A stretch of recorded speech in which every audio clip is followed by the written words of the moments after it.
Right, first of all, thank you for Warwick & Co, CCRU, for inviting me this evening. I'm the director of the Brighton Observatory for Environment and Economics. BOE is a lot easier to say and a lot more easy to get your head around. We're based in New Brighton, but we're not named for New Brighton. We're named for the town of Brighton at the mouth of the Fox River, which was swallowed by the sea in the 1860s. And there seems to be an appropriateness there in terms of the name, at least. Okay, so we're a registered charity, we've got a national board, and we undertake both research and community work, and I'll talk a bit more about some of that work in a moment. So the type of work in the communities we do are talks like this, the Living Lab series, which will be running in February and March, and other stuff. If you're interested, boe.nz, just register and we'll send you information as when things happen. Okay, I'm aiming to speak for only 45 minutes. I've actually got an alarm that's going to go off, Duran Duran, at that point, which tells us that we should be at the end by then. This is the type of menu that we have. My aim is to spark questions. Wherever possible, I put references on the slides, and the slides are available via our website and also probably via your website, I guess. And this evening's also being filmed, and that video will be available. That's quite a lot to talk about, which means there's a lot I'm not going to talk about. I'm very happy for you to ask the questions if they're urgent.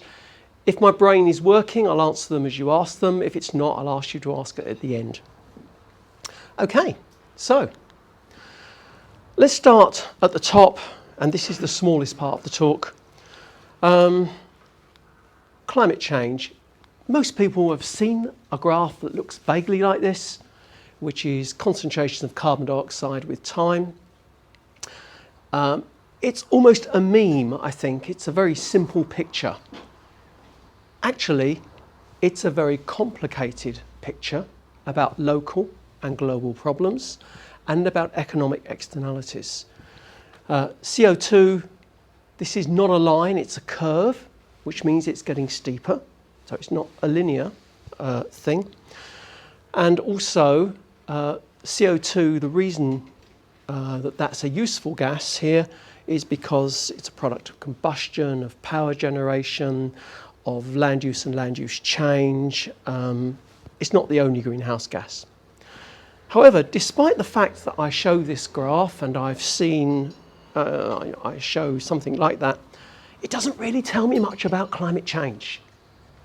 It's a graph. And it doesn't tell me much about coastal communities and climate change.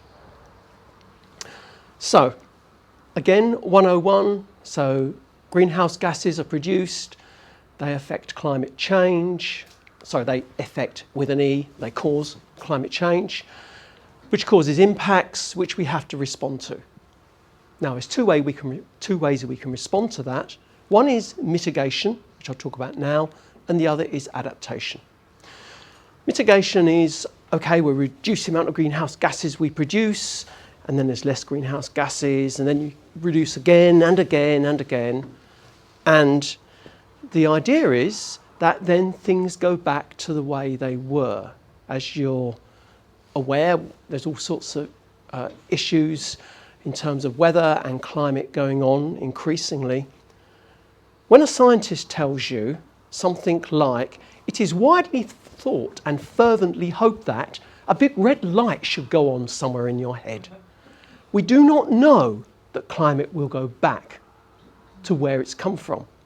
What we do know is there are a series of climate steady states, and we do know that there are gateways, trip points, Rubicon points, they've got a number of names, which if you cross them, actually you don't go back to where you came from, you go back to somewhere else. So mitigation has just got that assumption in it which you should be aware of. Climate steady states are things like ice ages, things like interglacials. Don't be scared. I'm not saying we're about to freeze, and mind you, at the moment it's a bit chilly out there. But okay, so that's the first thing about mitigation. The second thing we can do with these responses is we can adapt. Now, some extra information. Let's imagine that everybody stops producing greenhouse gases right now. Everybody, the whole world. Climate is going to keep changing for the next 35, 45, 50 years. Because, I won't bore you with the detail, but there are different time constants from different processes, the links between the atmosphere and the ocean, heat transport, and blah, blah, blah, blah, blah. So my thinking is, well, if it's going to keep changing for 50 years anyway, we've got to adapt. So we might as well get on and adapt, which is what Bowie is about. We are about adaptation of communities, of businesses, and of countries. So this journey that we have to do, this adaptation journey, is actually from our current economy to a more sustainable economy. And I do ask your forgiveness. I will keep talking about economics because they are the root of a lot of what's happening. We're going to talk about that journey for about another 5 minutes, but let's think about what the barriers to adaptation are. This is root and branch change, and it's throwing up in the air a lot of things that we've all grown up with. The main barriers are not engineering. The main barriers are not global climate, biogeochemical systems. The main barriers are human systems. Let's think about political consensus. Let's think about COVID. How long did the two major parties have a consensus about COVID? I thought it was 3 weeks before one of them peeled off, the opposition peeled off. It's a nightmare getting political consensus. Worse, we have a 3-year electoral cycle in this country. By the way, I love the voting system here, but the cycle's too short. Because what happens is when a new party comes in, they change everything. I was working with Jan Wright as her deputy when John Key, Helen Clark lost the election actually, and John Key won the election. Incredible amounts of activity right at the beginning of that term, which undid a lot of things that were already there. I'm not being party political, both sides do that sort of stuff. That's part of the system. Other barriers are our business model. It's very, very conservative. Our economy is based on short-term gains, blah, blah, blah. Okay, let's think about that adaptation journey. Now, it's always a risk to introduce chemistry into a lay audience without warning you in advance. So any chemists or biochemists here, let that warmth in your heart swell and you recognise that as a reaction coordinate diagram. For everybody else, it's a map. It's a map from the starting point where we are now to a destination. And that destination is an adapted economy. Up the vertical axes, we've got energy or dollars, difficulty. On the horizontal axis, it's basically progress. Now, to get from the start to the finish, we have 2 ways. We've got the, where's that gone? We've got the red path, the red road, or the blue road. If this reminds you of the red pill or the blue pill, then that's okay. At the end of this journey, if we can make it, we have very real economic and social benefits. And interestingly, we catch up on our overseas competitors and partners because we are at the moment, according to the OECD, about 12 or 13 years behind, which is a bit of a worry. And the journey is taken by communities, businesses and governments, one at a time. Now let's think of the red road first of all. That's Mount Cook. That's a huge mountain. And it's too big, and it's too hard, and it's too expensive for most communities, most businesses, and even some governments to make that journey. Because that implies that you're not going to adapt at all. We're going to stay as business as usual, and somehow we're going to adapt. This blue road, on the other hand, is much, much lower. It's a low hill by comparison. And that one is one that we can make. Now, the question is, how do we get onto the blue road? How do we take the blue pill? No, I didn't say that, sorry. The difference between these two is what we call, other people have different words for them, within Bowie, we call them technical jigsaw pieces. They are things which allow you to take this low road where adaptation is much easier. These technical jigsaw pieces are too small for government, but they're too big for even regions, councils, businesses and communities. They're sector and situation specific, and for any one situation there's like to be a number of these technical jigsaw pieces potential. To use the blue road, we've got a couple of projects running at the moment. One is in North Canterbury with Dryland Dairy, and the other actually is coastal communities here. To make that journey possible, we don't have to convince every dairy farmer in North Canterbury. We need to convince just one. Because if one farmer is getting to sleep more, to make more money, and basically make changes to their business that his neighbours or her neighbours can see, we don't need to do anything else. The market will take it further that way. And with coastal communities, if one or two coastal communities can successfully adapt, actually that solves the problem for the sector because people talk to each other. Time for a slurp of tea.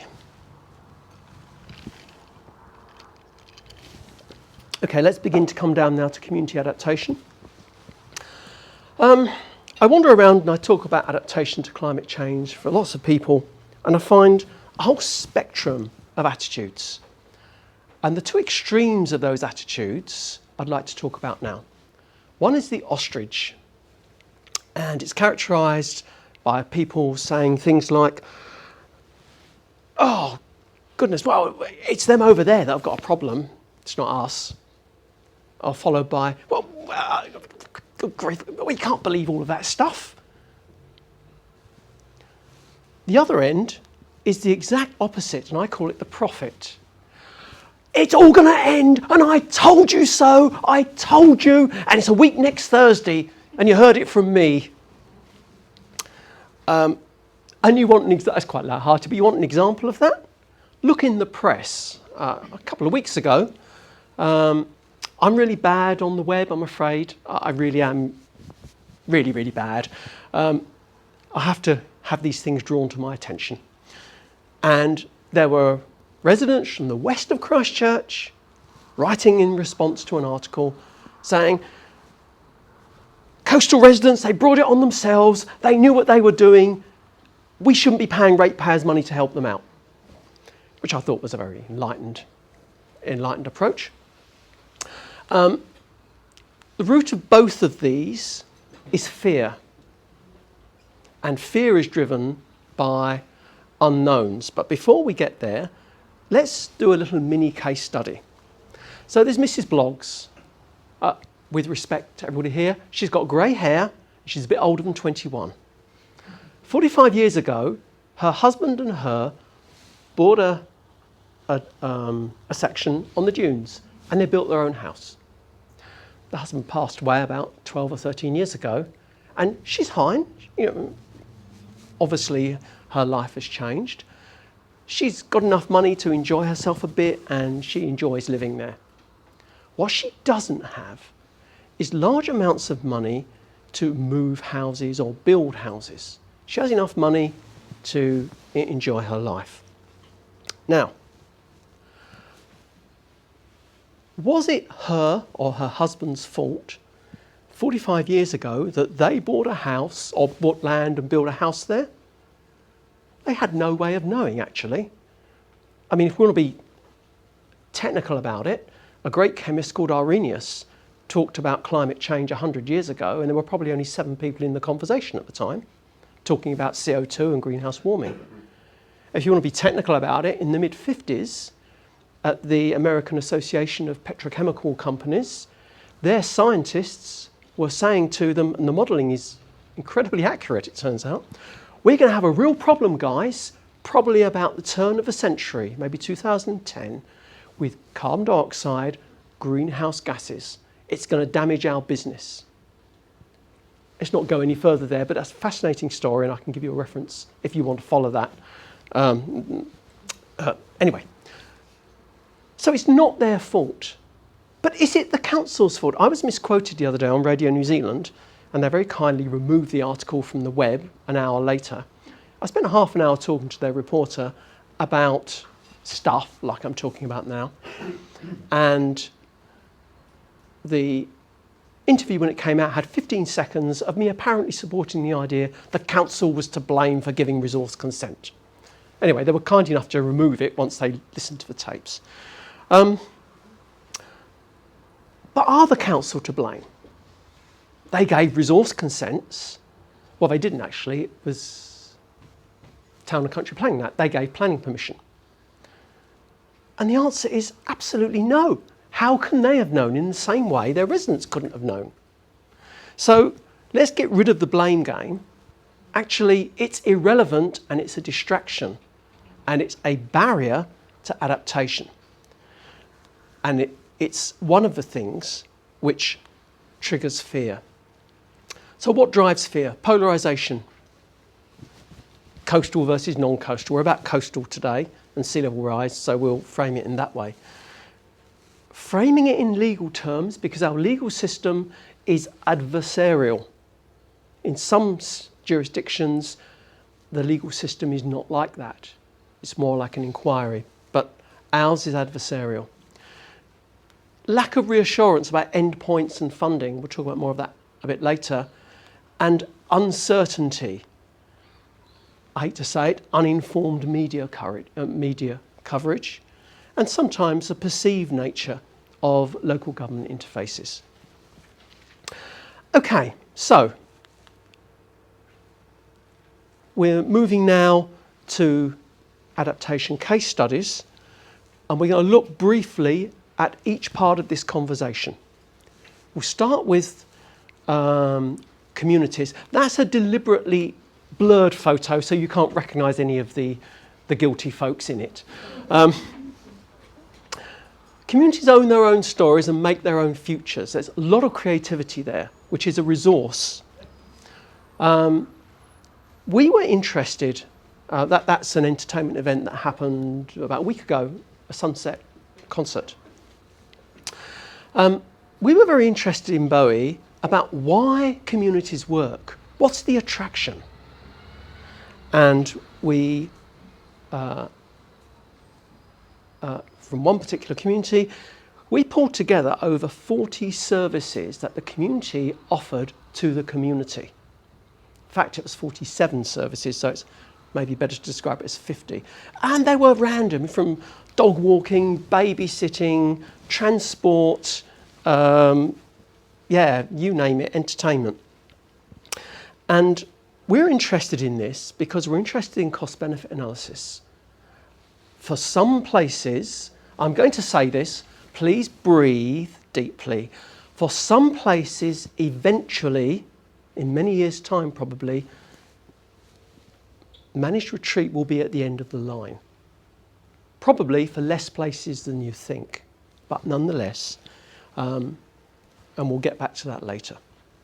So all these services, and we were asking questions, we're trying to value these things. This work is in a quite early stage, so I'm being really, really cagey about numbers. We probably won't be publishing this for another 6 months because we need to go to other communities and sort a few things out. or at least get some comparisons. What we wanted to know was if there was somebody leaving a community, whilst they were in the community, what benefits were they getting? What sort of monetary benefits? Economists, nasty people, don't invite them for dinner. Everything comes down to money. And we were surprised. We split the services offered into, for instance, recreational facility loss, house values, psychological well-being, health. And we found, and there are no numbers here, so I'm going to say at least half of those costs fall into health and well-being, not, as we thought, into property price, properties and land. Now that's interesting. I'm not putting numbers on it because I don't know if it's true yet.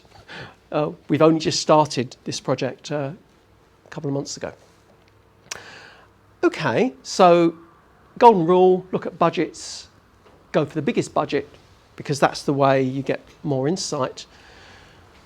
It's about health and well-being. This is the Determinants of Health. It says CDHB, and I don't want to blame them for it. They use it and other people use it as well. It's 16 building blocks that if these are in place, they support good health of communities or of individuals. And we then mapped onto these groups here how many of these determinants of health were supported by these activities. And surprisingly, things like independent living support has all of them in it. Retail has only 6 of them in it. But nonetheless, it's interesting. It's not something that we realised would be the case. And it begins to be clear why people like to be in communities. Because their support services, it's going to depend. If you've got a community of people like me, very old, actually these services are going to be a bit more. And maybe if you get very, very young people, different services actually. But what this work shows is that across the range of age groups, there are support services. Okay, so that's communities. And so people will speak for their communities because they support them as well as being their home. What about local authorities, local governments? Local governments have it more difficulty because their roles are basically prescribed by legislation. The Local Government Act. I would say the RMA, but that's about to be repealed. The 3 acts that will replace it. I've just named one. I'm sorry, I can't call it the Managed, Repeat and Adapt. It should be, if it's going to be that at all, Adaptation to Climate Change and Managed Retreat if you have to have it. But anyhow. And by coastal policy statement, government guidance. And they've got a difficult job here. They've got to have particular regard to the mitigation of natural hazards. Remember, climate change presents as enhanced natural hazards. And also promote community well-being and responsible for improving blah, blah. I don't need to read that. So, from this side of the conversation, perforce it has to be driven by legal requirements. The default mode for those conversations is business as usual, consultation, which we've all taken part in. That may not be appropriate to life-changing agreements like adaptation. Although consult may seem more familiar, and it's certainly less expensive front end to local government than collaborate does. But in fact, on the long term, it's less expensive because the costs and benefits don't fall in the same places. So there are, how do I say this? Health costs are not the domain of the council. Wellbeing costs are not the domain. You don't have a budget for that. So costs and benefits fall differently. The RMA is being replaced, which is going to give further uncertainty. And there are other issues about the timing of this. Immediate processes that are running now could be undercut by what eventually ends up in this legislation. I'll give you one example. I'll give you one old example, because there's another example later on. After the earthquakes, minimum floor heights were raised and people rebuilt their houses to those floor heights, and then they changed again. And you had people who had built their houses to what was the correct level now have houses or their floors were not high enough. And they got stranded, basically, because nobody would then buy their houses because they were perceived as threatened. So this stuff is important, and the timing of adaptation is therefore going to be important. And of course, the big question of funding, but hopefully that will be at least partially resolved there. Okay, let's look at the current guidance from the perspective of engagement. Well, actually, when guidance says things like that, communities are the most effective level for making decisions, I completely agree. It's got my vote. Adaptation capacity, community engagement, yeah. Trigger point, planning frameworks, yeah. I actually don't like parts of the guidance, but nonetheless, in terms of engagement, it's got all the right words in it.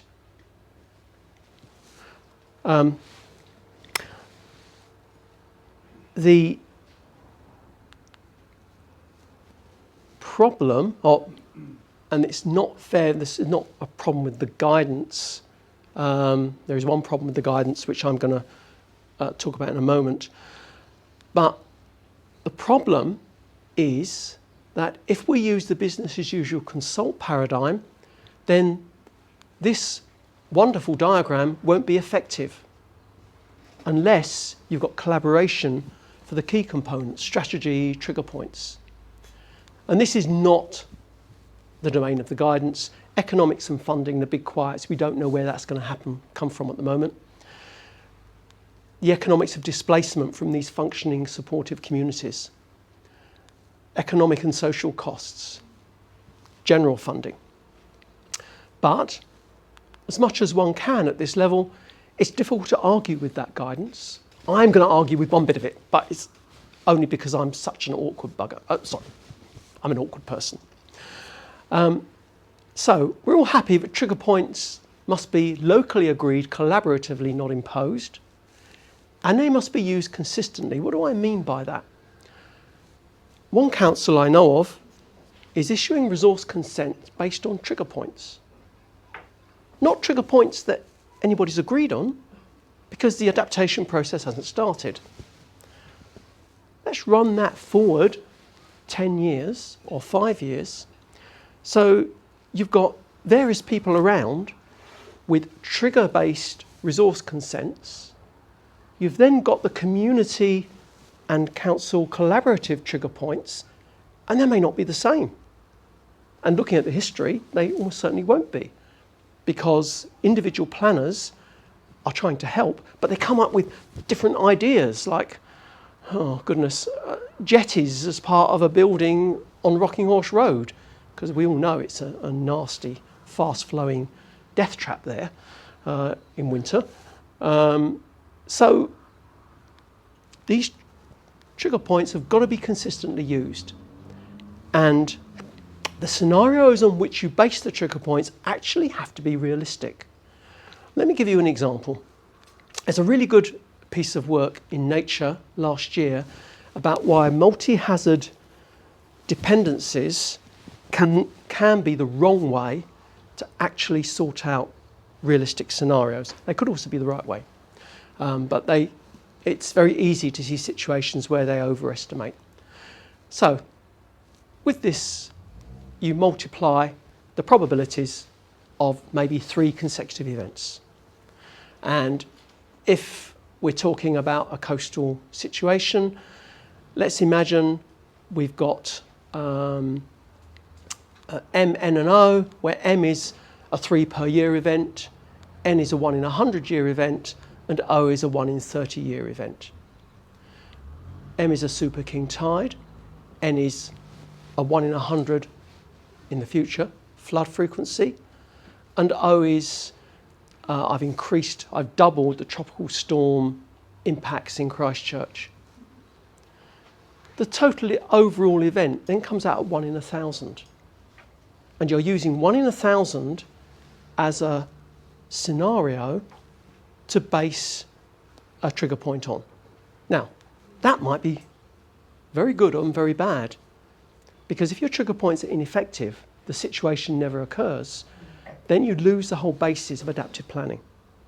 If, on the other hand, it's the other way round, then people are moving ultimately down the track, moving out of their houses before they have to. And economically, that is such a bad idea.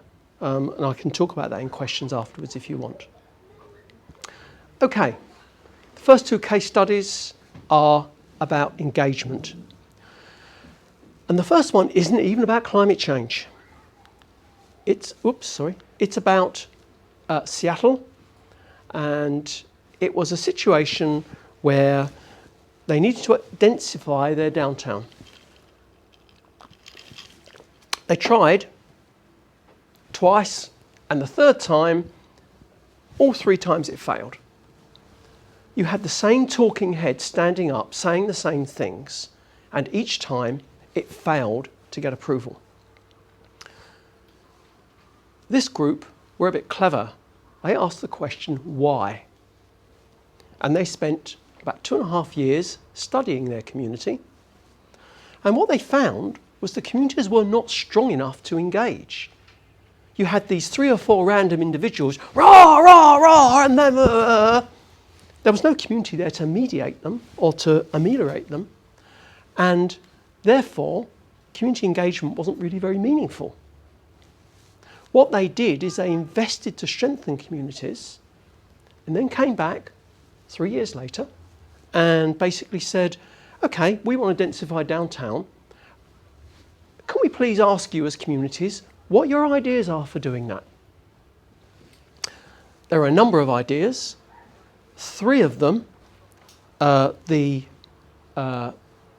civic body here said, okay, let's develop all 3 of these. You can have access to our architects, our surveyors, our engineers, our planning people, and develop these ideas. And they did. And now, in Seattle, there are 3 of these different downtown densification programs. And the council are completely behind them. That's collaboration. Is there anything else to say there? Not really, but basically, the more skin in the game you've got, the more control needs to be ceded, the more collaboration there has to be. Again, it's more expensive front end. What do I mean by consult and collaborate? Come on, guys, that's it. Inform and consult, it's actually, we'll keep you informed, we'll listen and acknowledge your concerns and tell you how it changed our decision. This is a scale which goes from increasing impact on the decision. So inform is one side where you're not really involving people at all. Empower is where you actually cede authority to them. Collaborate, on the other hand, is right at the other side. And that's, we will look to you for advice and innovation in formulating solutions, incorporate your advice and recommendations into the decisions to the maximum extent possible. So what are the take-homes? The process must be facilitated by local government. The outcomes must be owned by communities. And the advantage is you get community creativity and it sticks.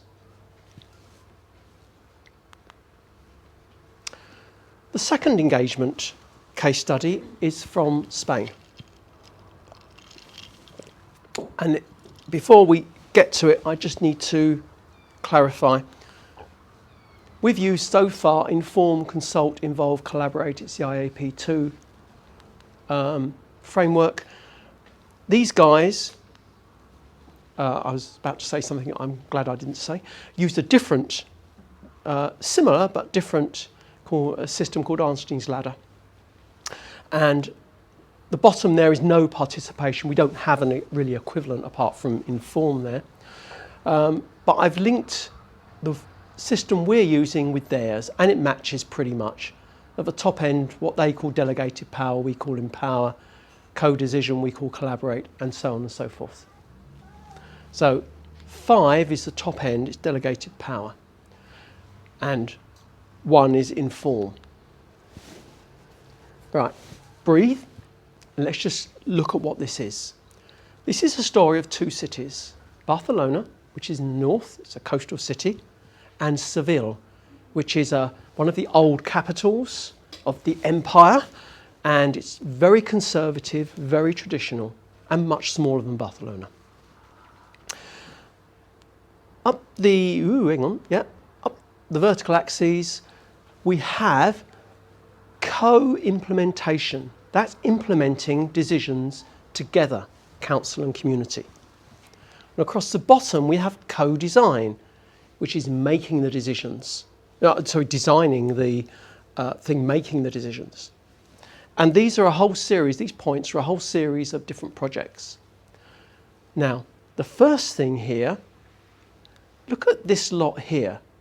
It's 0 on the co-design. The public weren't involved in that at all. And it's all the public utilities, the sewage, the water.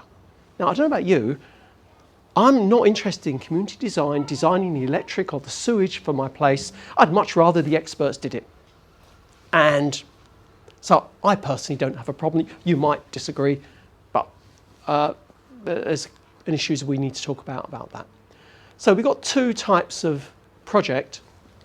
The ones that are climate, green, resilience, strategy, they're all over here with quite high levels of design and co-design and co-implementation. Split it another way, splits it into those sorts of design. It's the same graph. Now, if you look at the data, you find Barcelona consistently are higher in co-design and higher in co-implementation. Both cities have the same legal framework. Both cities have the same regulatory framework. So this is quite interesting. None of them got to complete empowerment, delegation of authority.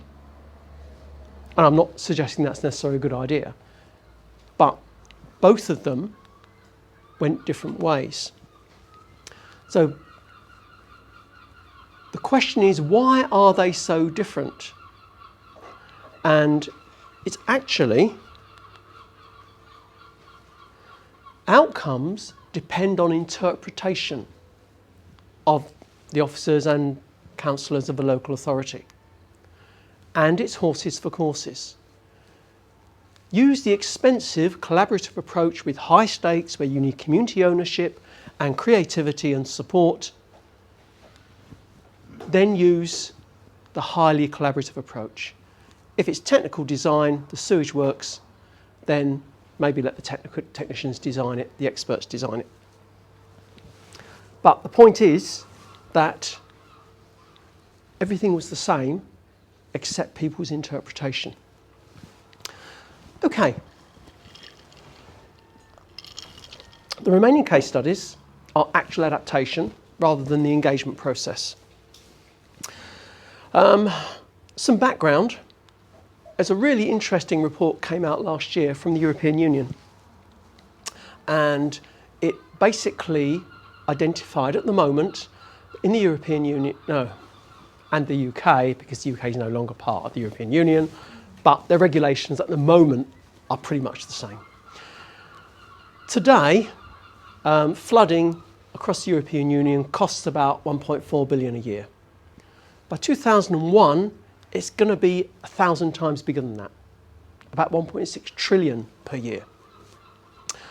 with about 4 million people being exposed to coastal flooding every year. It's the nightmare. Coastal adaptation in Europe could prevent 95% of those economic losses due to rising sea level. Now, this is the interesting bit. What they're proposing is hybrid solutions, nature-based, but supported in some cases by engineering. And I sometimes wonder whether here we have a different view. We tend to avoid all hard engineering. That's not what some other places are doing. Walls are not the answer, just so we're all on the same page. But they do have roles in adaptation. And generally, their cost-benefit analysis, 500 people or more per square kilometre, means pretty much benefits outweigh the costs. It'll be different in different places. Now, the next 3 case studies are like mini case studies, because I think there's a certain issue that we have which doesn't seem to be in other places. And I've been looking for what the answer might be. I'll introduce you to something called the UK Environment Agency. It's an executive, non-departmental public body sponsored by DEFRA, and I copied that word for word off the web. I actually know it anyway, but that's a neat description. DEFRA is a UK government ministry, Department of Environment, Food, Rural Affairs. If this was in New Zealand, the Environment Agency would be an independent Crown entity. And DEFRA would be some sort of forced marriage between MB and Ministry for the Environment. Now, the thing I want to draw your attention to is how the Environment Agency views adaptation. It works at 3 scales. It works at strategic regional projects. I'm going to show you 1 or 2 of those. It works at local scale projects. I'll show you 1 of those. And it works on people's private property.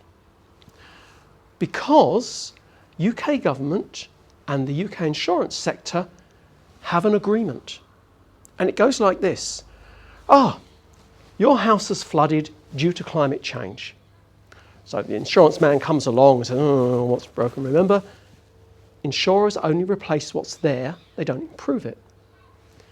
The Environment Agency sends an assessor as well, and they look at what else would need to be done to prevent that happening again. It can be building garden walls. It can be increasing the street gutter. It can be actually putting leak-proof doors in and things like that. Now, the agreement between the insurance sector, which saves about 30% overall costs, is the insurance company are going to do their bit, but they are going to allow in the project management the extra bits, which is grant aided from the Environment Agency, to be done at the same time. So it's only 1 job. That would be wonderful if we could do something like that here, because our housing stock is a nightmare for all sorts of reasons. Okay, so there's that, and let's now look. The Environment Agency works strategically with local government, and so it steers big projects and works in slightly other ways. Now, I don't think any of you know the places in this statement, but I wanted to draw your attention to a difference between how the European Union deals with adaptation and how the conversations here about adaptation have gone. This is Sir James Bevan. He's the CE of the Environment Agency. Now, I'll let you read that. It's very nicely written and stuff. This area, the Romney Marshes, has been settled for many years, lots of towns and wealthy villages there. The Romans built a very large sea defence which allowed those developments to happen. And in the intervening centuries, it's been maintained and built. And it's this last bit. Forgive, they're not my words, and they are old words. Serve God, honour the king, but first maintain the wall. Let's now look at what the Environment Agency are doing, and bearing that in mind. This first example, Abbots Hall, there's no people involved, no houses. But there's some very high value farmland all along here. There was a 3.5 kilometre seawall, which was about 400 years old, and cost benefit analysis had, actually it wasn't worth maintaining. What the Environment Agency did, and this is called coastal realignment, is they knocked holes in it and built a much smaller flood defence system around the toe of the farmland. Much easier to maintain. This lot acts like a damper. It damps down tidal range. It's salt marsh or something, it's actually salt fen, and I'm not enough of an ecologist to know what the difference is. But anyway, so you've got tidal range damped by this, and because it's like a time filter, it means that sea level rise, the effects are felt much less here. Boring detail. In 2002, this cost £3.5 million, which is about $7 million. But a stick in the UK, I hear lots of people, policy people say, you can't look at that. There's so much money there, we just don't have the resources. Given that motorway costs about £20 million in the UK per kilometre, that's what? Cheap. Yeah, thank you. Okay, that's fine. It's much less than a kilometre of motorway. Okay, let's look at another thing. This is another project, and this time there are two towns, one there and one there. That diagram doesn't look very good because it's trying to be all sort of clever. These towns were flooding annually. So again, there's a shingle wall, they broke it down, and they got a large lump of wildlife habitat. But again, this acts as a damper. They put a new 7-kilometre sea defence inland, moved it a couple of kilometres inland, and now the return period of flooding is 1 in 1,000 years. It's pretty good value. And again, I won't do the sum again, 28 million. Okay, so you might have built a kilometre of motorway. And this is a different sort of project, one that's maybe more applicable to us here. And it's damn clever, I think.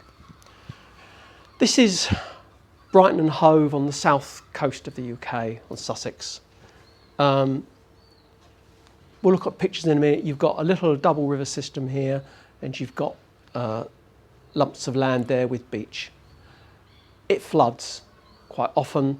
The last time was 5 or 6 years ago, and it cost something like 5 million to clear up. Pretty little harbour town, and that's an aerial photograph. What did they do?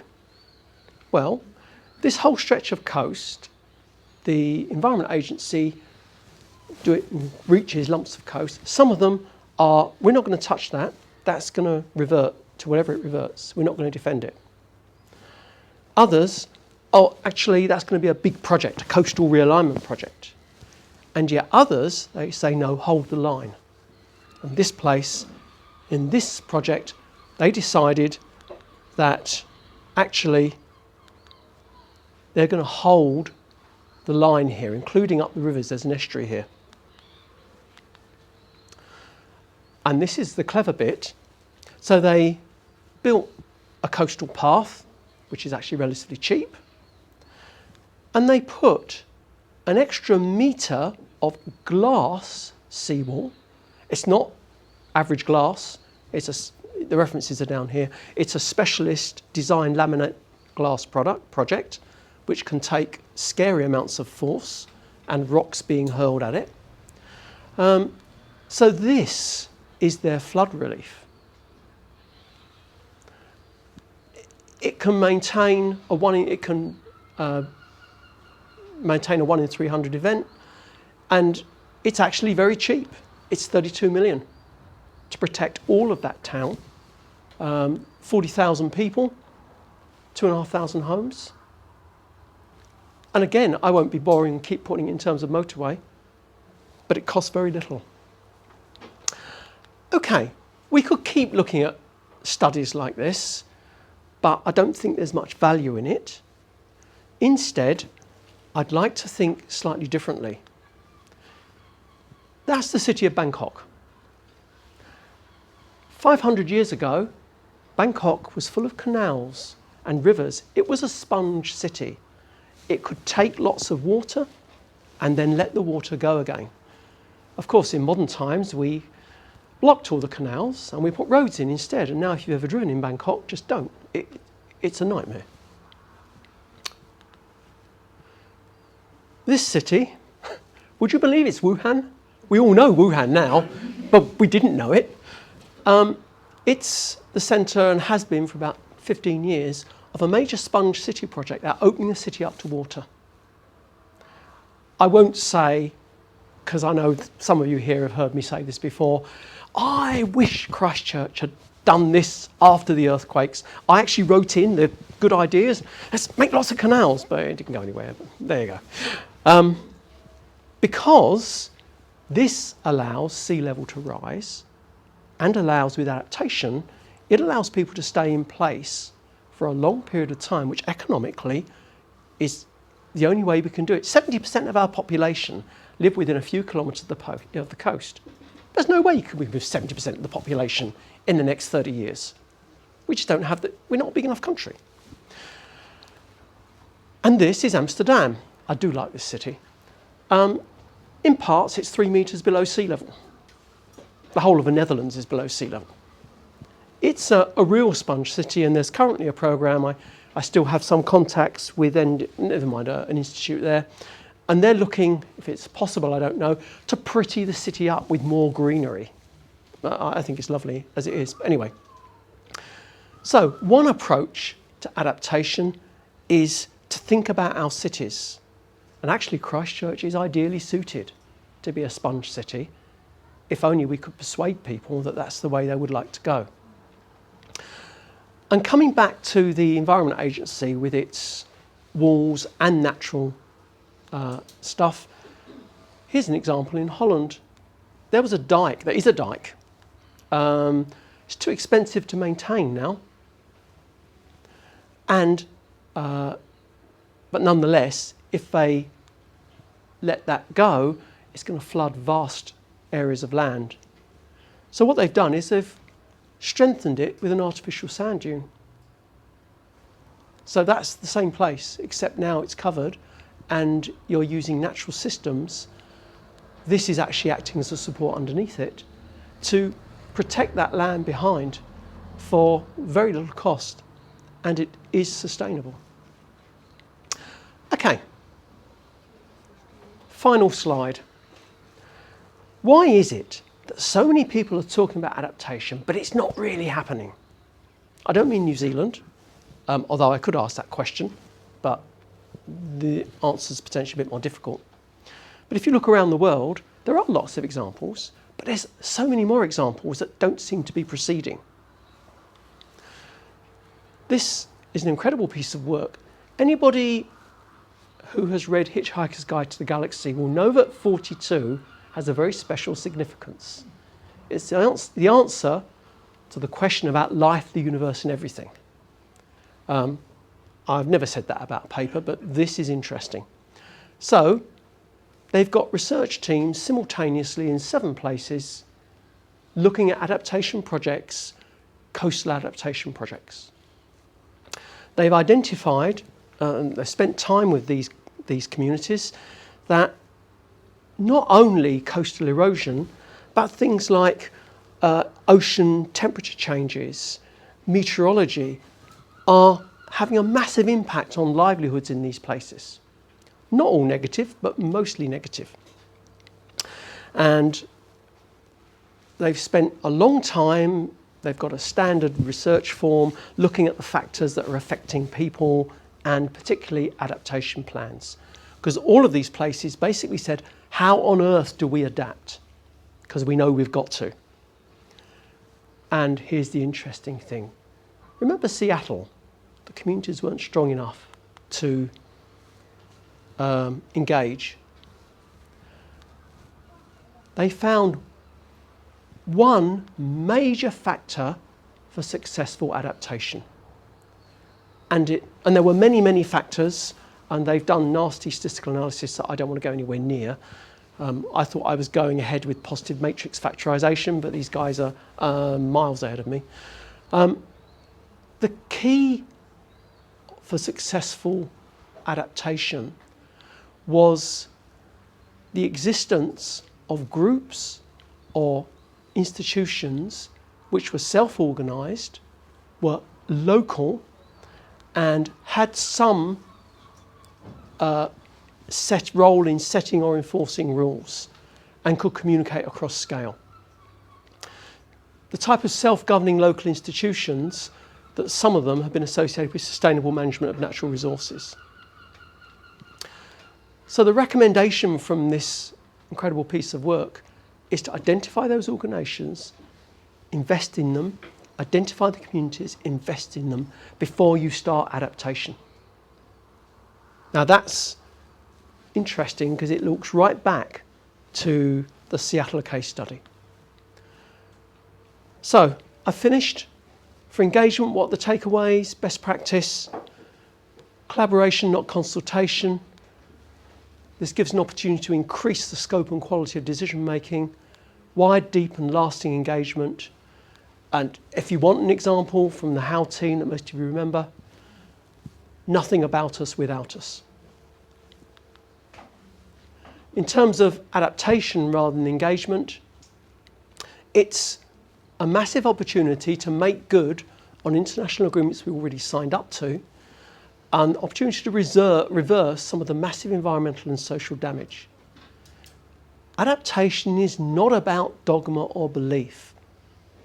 So, nature-based, absolutely, supported by engineering. In Singapore, I taught there for 5 or 6 years. I said to my students always, and given the Singapore context, those of you who've been there, you may understand this, they're going for perfection. I say, you're wasting your time. You'll disappoint yourself and everybody else. Go for effective. I've had parents come in and say, what are you saying to my daughter? That she can't be perfect. Anyway, nonetheless, there were some things I couldn't comment about that. Nonetheless, it's not about perfection, it's about effective. And there is increasing data from around the world. It's natural systems with some hard support. Reforming economies, which is what we're actually really doing, does not mean breaking them. What we're about is transition. Social justice requires that economies are not broken, because all that does is make a lot more people a lot poorer. Investing in communities and local organisations facilitates adaptation, and repairing the environment repairs the economy because you're investing in natural capital. Okay.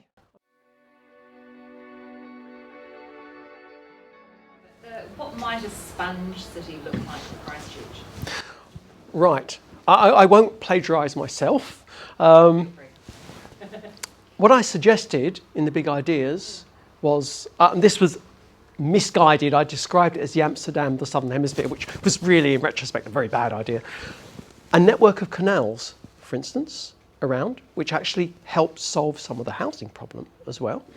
And we have already areas, I hate to say this, I was here for the earthquakes, they were a nightmare, but there were some bonuses. The red zone is one of those bonuses. It's not called the red zone anymore, but anyway. Those. Thank you. Huge opportunities. It needs to be a sponge city. Christchurch has to be able to allow water in, which which doesn't destroy Christchurch, and allow it back out again. So there actually is, given where Christchurch is and the fact it's a low-lying coastal city, if we don't do something like this, I won't be melodramatic, but how long do you think Christchurch can stay there with rising seas where it is? It's much, much cheaper to adapt that city to allow it for water to come in and out. And it's great, we'd have water taxes. I can deal with that. Does that answer your question? Yes, We should have coffee. Yeah. You talked at the beginning about the blame game thing, and people. I remember that the letters to the editor and stuff on. Yeah. And I was wondering if you had thoughts. I mean, this is something that the government's going to give us guidance on. That those people who have, for example, bought in recent times or built $1 million holiday home on the coast, knowing that it's coming, thinking, well, ratepayers will buy me out at some point. There's two. See that as being different? Yeah. Well, I personally do. Yes. I think there are two categories. There are the little old lady category, and I think there's no question there. I'm hoping this legislation draws a timeline, because I think now it would be hard to argue, oh, we didn't know. You know, it's on limbs, and in fact, as a separate thing, I would really like all limbs all over New Zealand to have all hazards on them, not just a few around Christchurch. Anyway, so I think there is a difference. I think that people have acquired land, and that's fine. But if you're coming in now, I mean, we built our house 5 years ago. Now, it may be that we're in that new category, but we did know about climate change. We're fortunate, we work in areas where we could look at that and make a judgment ourselves on that bit of land. So I think there is a difference. And at the moment, if we think about that area, the only tool in your arsenal, almost, is planning restrictions. Maybe others, I can't see many more at the moment, which unfortunately they are not often consistent. There's all sorts of problems there. But I think that now I think it's really, somebody can't really buy a lump of land and then 10 years later, oh, I had no idea. Somebody has to draw a line in the sand. Oh, I've got another question coming. I actually disagree with that, because I think a lot of lay people don't really understand science very well, and I think that when you buy a house or you buy a piece of land, you might be buying it based on the best available information that's available at the time. But the issue with climate change is that it's changing all the time because it's so uncertain. So you might think you've made the best decision given the time when you purchased a house or a piece of land. But 10 years later, that's changed. And so you can't go back on that when that happens. The other point is... I agree with you if you bought the land 10 years ago. Okay.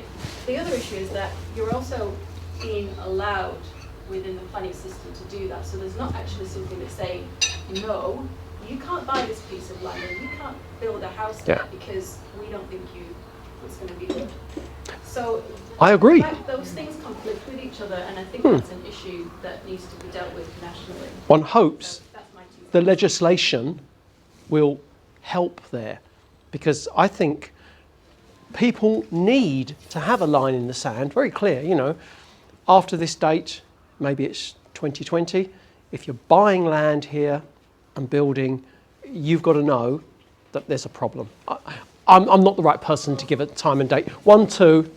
One more thing, at the end of the day... By the way, do understand this lady was responsible for some of this content. I'm being a pain in the butt. At the end of the day, though, you know, if you regardless of when you bought your house, you're still living within that community is facing the same hazard, and so you will have to have the same solution impacted on you. So if you're thinking about it in an economic sense and say, okay, 5% of the community are exempt from any sort of support because you supposedly knew what was going on, it doesn't make any sense, and it doesn't really provide any resilience or community resilience to what you were talking about, because you're effectively separating parts of the community away from each other. You see what I mean?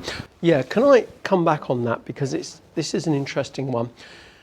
We have a number of issues in New Zealand, and I think that part of those are uncertainty. You know, where's the money coming from? Who's going to fund it? Stuff like that. If you look overseas in the United States, Florida actually, bizarrely, I would never have thought, but in Florida is a good example. They're just saying, okay, no, we're buying you out, and more. We've bought all this land over there, and you can buy that at a... Is my alarm? Oh, it's over there. Sorry, ignore it. It'll stop.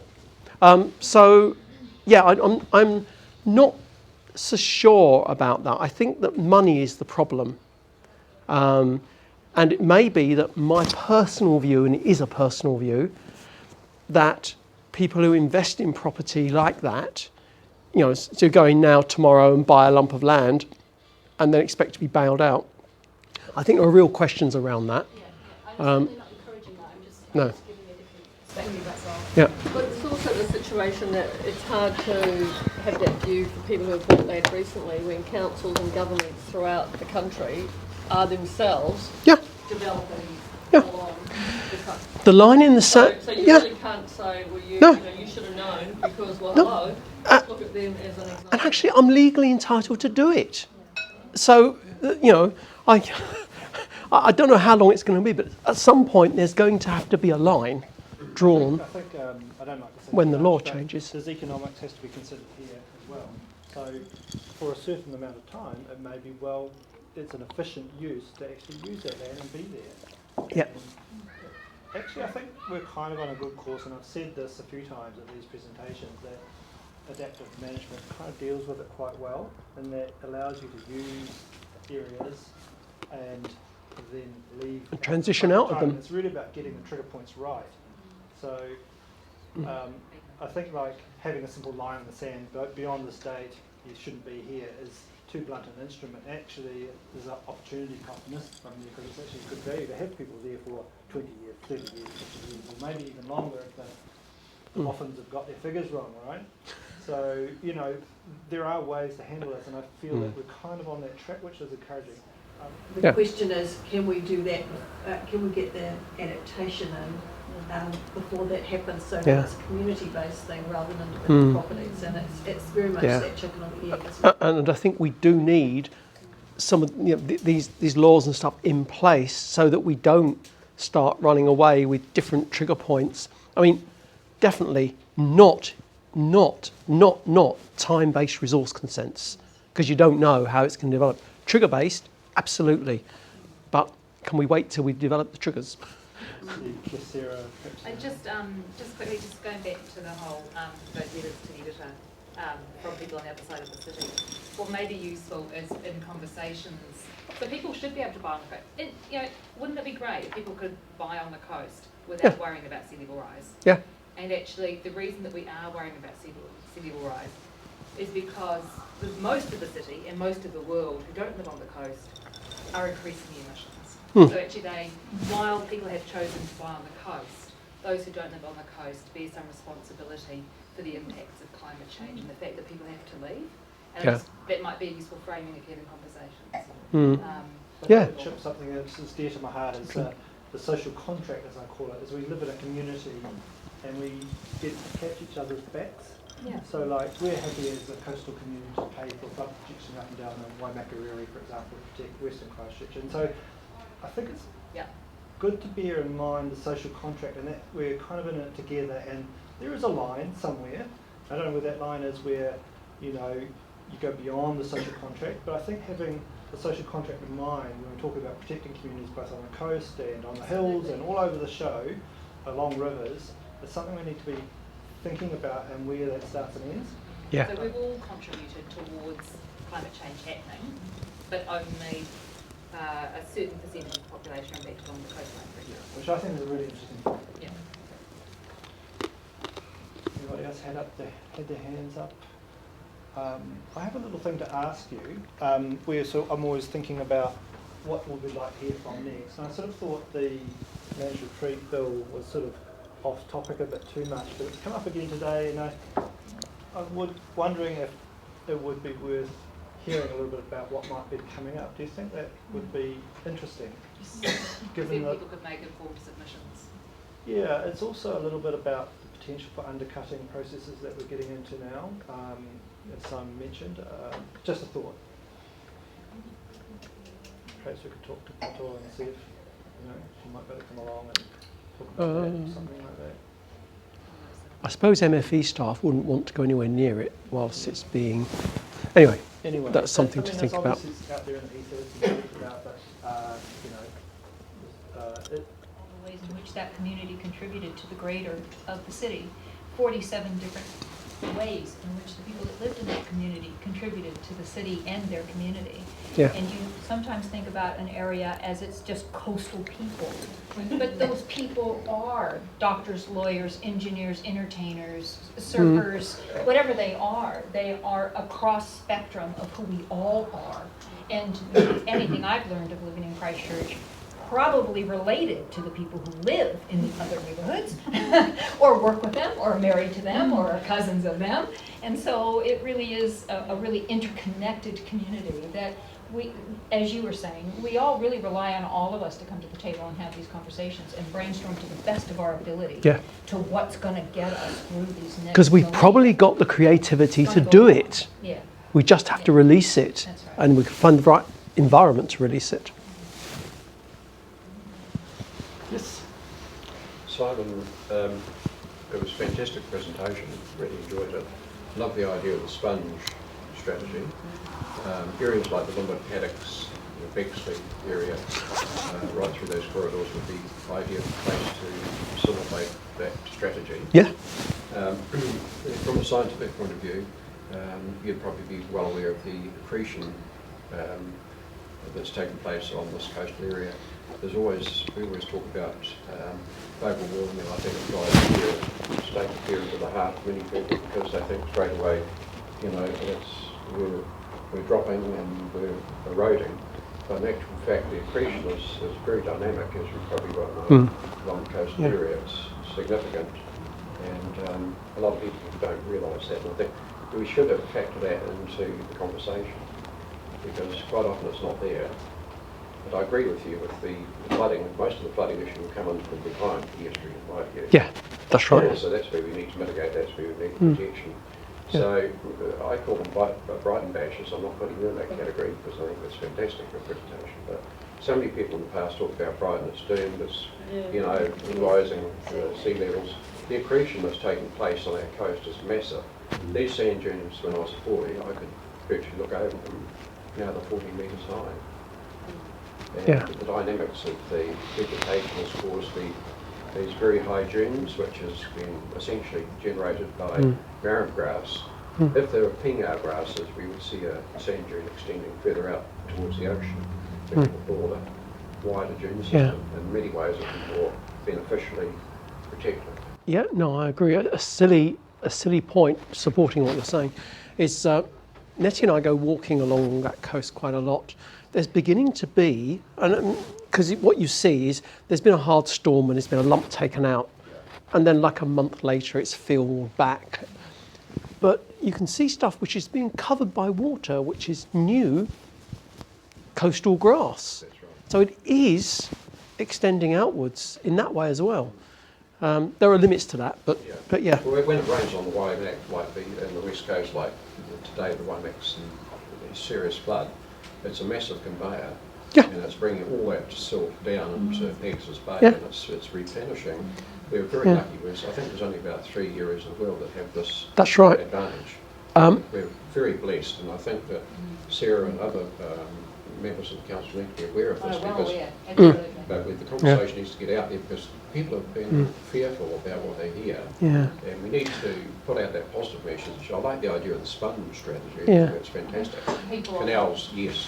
Red zone, red zone land, green zone land now because there's so much potential is particularly for housing on the sides of those canals.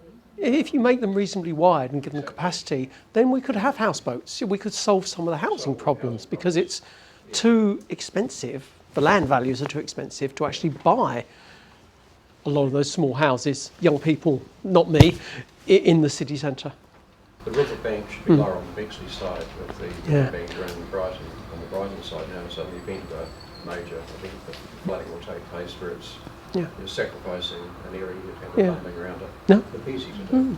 But Mitigate the problem. boring stuff, if you go on the Bowie website, you'll find one of the outputs is shifting sands, and that discusses exactly that matter. Yeah, thank you. No, thank you. Anybody else? Well, thank you all for coming. Thank you to Simon.